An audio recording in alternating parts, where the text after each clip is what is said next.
Bonjour à tous, on se disait bien que ça allait arriver un jour, peut-être pas finalement, on espérait que le score handball puisse aller jusqu'à la fin de la saison, au moins jusqu'à la fin de l'année, sans perdre un match. Malheureusement, ben, c'est arrivé samedi dernier sur le parquet de Martigues. On va reparler de cette première défaite, de cette première petite entorse dans une saison qui jusque-là est très belle, avec l'un des nouveaux visages cette saison. Il y en a beaucoup, vous le savez, du côté du score handball. C'est un tout jeune pivot, il s'appelle Sven Miatoudila, il a 21 ans et il est avec nous dans Totalement Hand.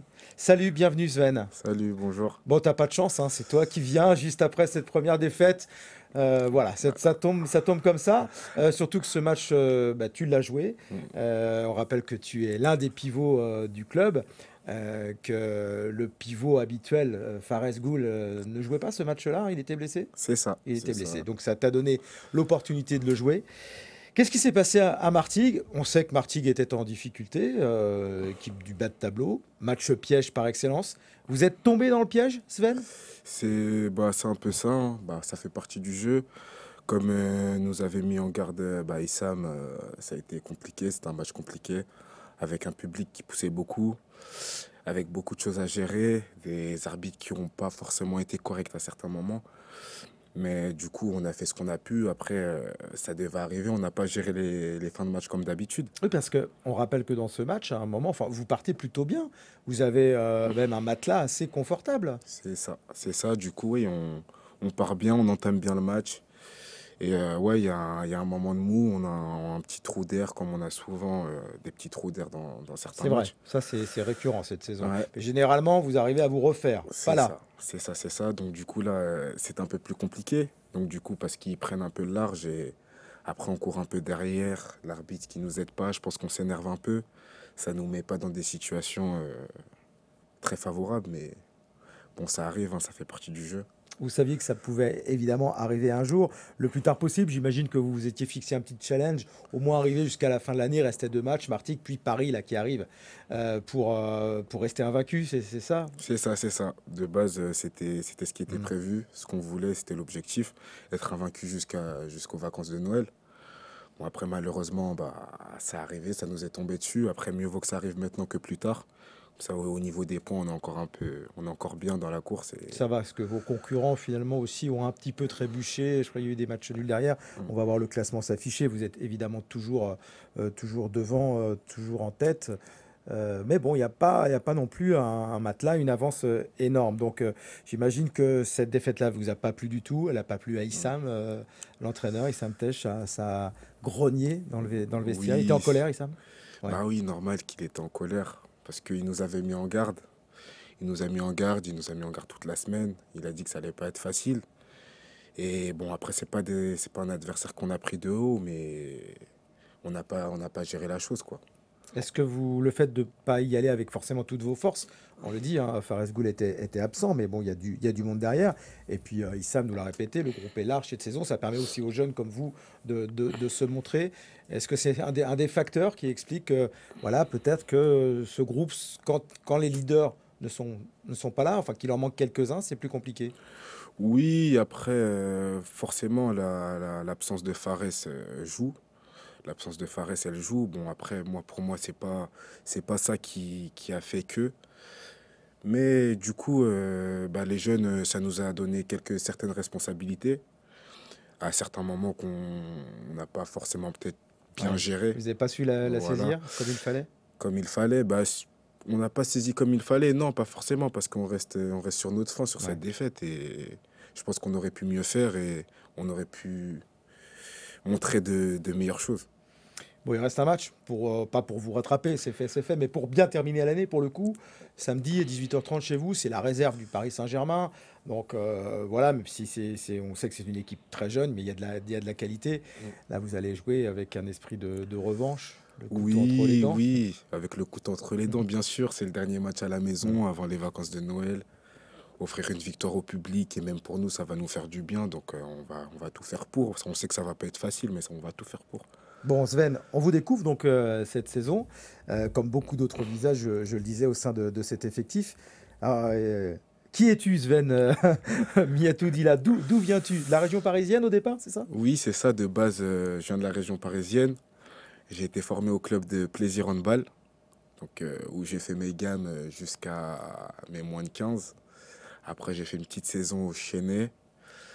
Et du coup, je suis revenu à Plaisir pour faire mes moins de 18. Et puis après, je me suis envolé pour Épinal. Pourquoi Et Épinal? bah, Épinal, c'est un club avec qui j'ai eu contact via mon coach de moins de 18 qui m'a D'accord. dit qu'il y avait quelque chose à faire. C'était de la N1. Il m'a dit qu'il pensait que j'étais prêt. Donc, du coup, j'ai fait mes valises et je suis parti à Épinal tout seul. Et ça s'est bien passé, c'est plutôt bien passé. Bon, après, la saison, elle a été un peu compliquée collectivement, mais personnellement, sur le plan personnel, j'ai fait une bonne saison. Mhm. Et ce qui m'a permis De te faire remarquer. de me faire un peu remarquer et arriver à Angers cette année. Juste un petit retour. Tu es issu d'une famille où, voilà, le handball, ça veut dire quelque chose. Ton papa a joué, ta maman était plutôt basketteuse, mais tout le monde pratiquement fait du handball C'est et a ça, joué ou joue à un niveau très correct, c'est ça? c'est ça, c'est ça. J'ai mes grands frères qui m'ont beaucoup poussé. Et oui, on suit tous un peu l'exemple de papa. Ouais, Papa qui était gardien, qui était 3 fois meilleur gardien d'Afrique. d'accord. Et donc, du coup, oui, c'est un peu C'est dans les gènes, hein. dans les gènes. C'est ça. Tu as été contacté par Angers. Alors, tu es international congolais, hein, on va en reparler aussi. Il y en avait un jusqu'à la saison dernière ici dans le club. Oui, C'est lui qui t'a. Alors, il n'est plus là, hein, malheureusement, notre ailier, mais c'est lui qui t'en avait un petit peu parlé d'Angers? oui, j'en ai un peu parlé avec Steve, bien sûr. Steven Avec Corneille, Steven hein, ouais. Corneille. Steven Corneille, j'ai beaucoup parlé avec lui. Avec aussi Aurélien Titumbi qui m'a beaucoup aidé aussi pour cette démarche.